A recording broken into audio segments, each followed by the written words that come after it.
Inihahandog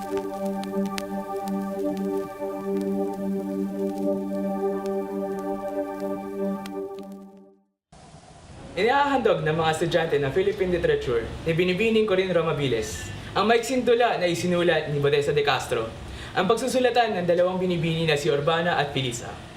Sa piging.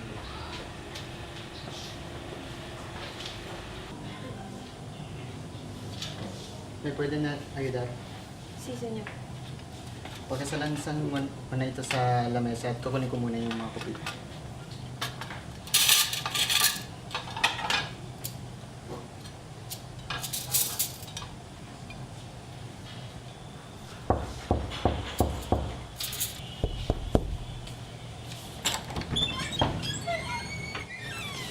Buenas noches, senyora. Buenas tarde, Tambiel. Mabuting pinaunlakan mo ang aking imbitasyon na makadalo ka sa piging ngayon. Kinararangal ko na paunlakan ng inyong imbitasyon, senyora. Magpatuloy ka. Salamat po.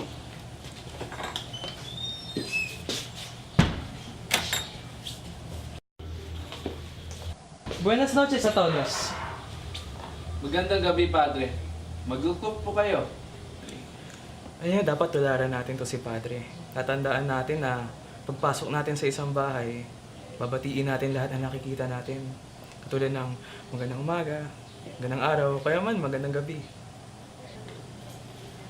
Gracias. Kamusta ang iyong araw, Padre? Kabalyero, makaraeg. Di ba kayo nahirapan papunta dito? No hay mucho, sapagkat nabisado ko naman ang tinuro na inyong asawa. Ganyan talaga ang aking asawa. Kaya niyang gawin halos kahit anong bagay. At tunay na magaling ang iyong asawa, kumpadre. Sa magaling na may bahay. Ay dapat lang bigyan natin ng papuri ng isang bagay na ginawa niyang tama. May ba tayo ng usapan, mga kaibigan? Balita ko nagumpisa na ang orkestra mo, Ginoong Mateo. Si Padre Senyor. Idio que el falo. Maaari mo bang ipamalas ang iyong talento? Maaari, Padre. Kahit konti lang. Maaari. Ayun na, kung papayag si Senyora Laura at si Senyor Makaraeng.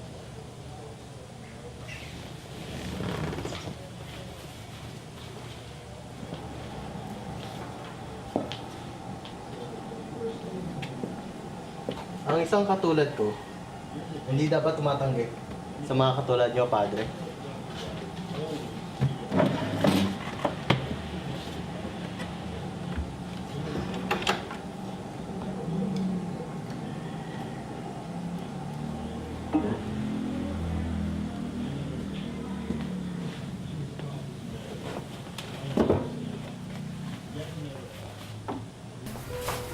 Juanito, Si Sinyala Lara. Juanito, ano na ang lagay dito? Maaari ko na ba silang paakatin para sa salo-salo? Por favor, Senyora. Hindi pa po ayos po ang lahat. Huwag po kayong magalala. Maayos pa lahat sa mga. Gracias, Juanito. No hay problema, Senyora.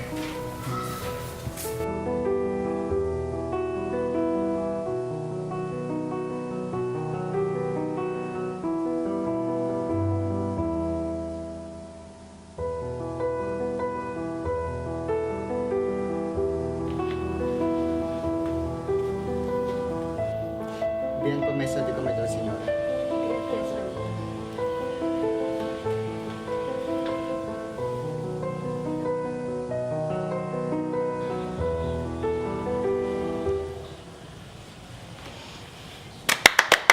Bravo! Bravo! Pinabilib mo ko dun, ah. Gracias, Senyor. Ginoong Mateo, hindi maganda sa pandinig ang ipinamalas ng talento. May mga pati ng musika na tila nakatutulig sa tenga. Ito naman si Padre, oh. Alam mo yung, pag may nagpamalas ng magandang bagay, sabuti na lang kung ipuri na lang natin, kahit onti lang. Kapag may narinig tayo, may nakita tayong hindi natin nagustuhan, mas mabuting itikom natin ang ating bibig. Kaya tandaan nyo, mas magandang pagpupuri kaysa sa panguuri. Nakahanda na ang piging para sa pagsasalo-salo. Tayo na at kumain.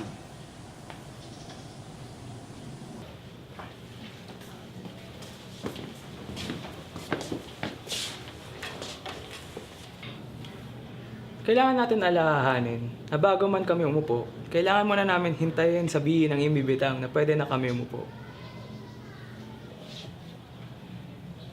Maupo ko kayo.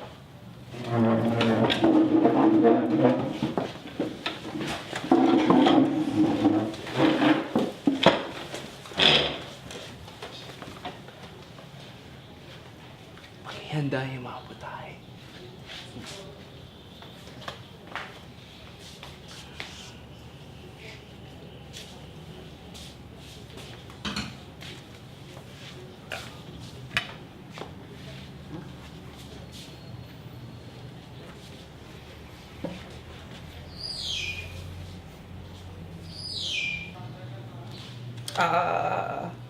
Bago natin pagsilbihan ng ating sarili sa pagkain, manalangin kaya muna tayo.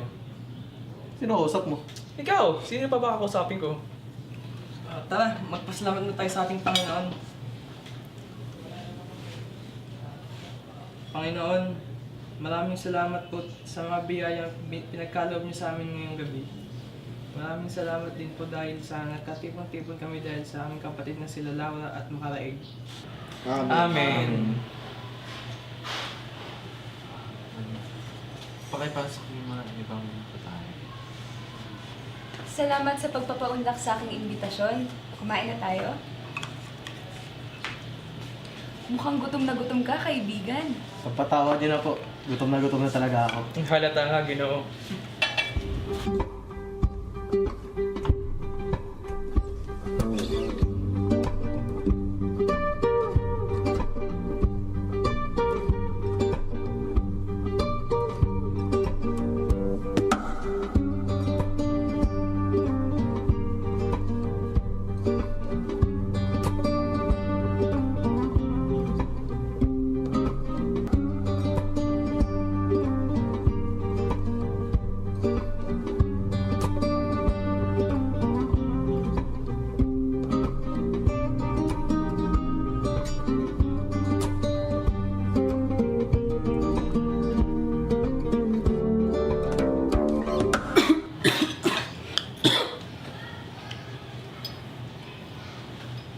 Pag niyo kayang iwasan, umubo kaya bumanghin, takpan niyo yung bibig niyo ng panyo.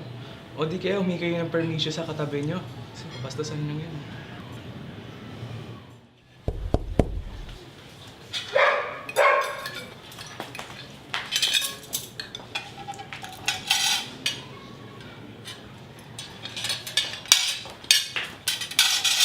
Magandang gabi sa inyo lahat! Pag nasunod tayo ng bahay ng iba, medyo banayad ang boses natin. Kasi paggalang to sa mga tao na nasa paligid natin. Miguelito! Don Makaraig, kamusta ka kaibigan? Paggalang natin sa ibang tao na nasa paligid.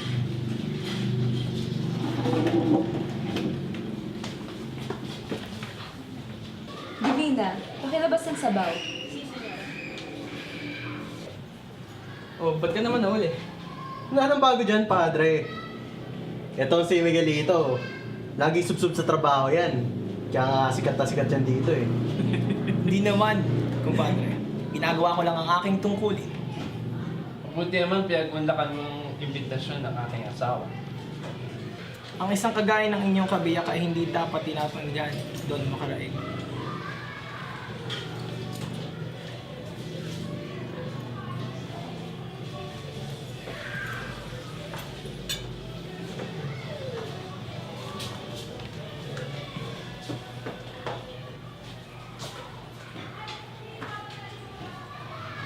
Mukhang masarap ang mga pagkain nakikita ko ngayon, Senyora Laura. Ipinahanda ko talaga ang masasarap na pagkain na yan para sa atin.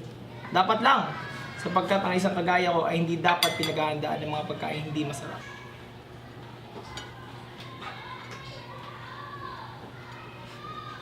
Pagpasensyaan niyo na ako, sapagkat ako'y nagbibiro lamang sa aking mga sinabi.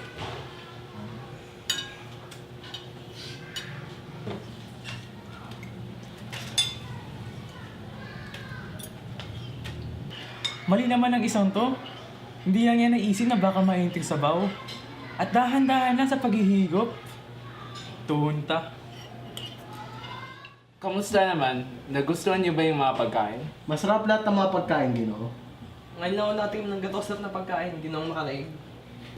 Masaya ako na nagustuhan ninyo ang simpleng piging na inihanda namin para sa inyo. Maraming salamat sa pag-imbita ninyo sa akin. Hindi ko ito makakalimutan. Bueno, magpasalamat na tayo.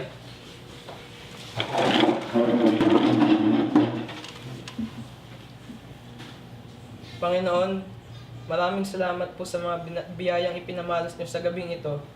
Naway, ipagpatuloy niyo ang ganitong gawain sa lahat ng naririto sa piging na pinagdaraos ng aming kaibigang sila Laura at Makaraig. Amen. Amen.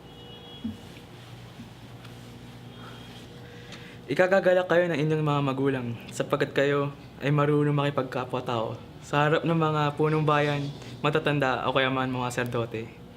Matutuwa sa inyo yung mga magulang nyo sapagkat kayo ay tinuruan ng tamang asal at turo sa harapan ng maraming tao.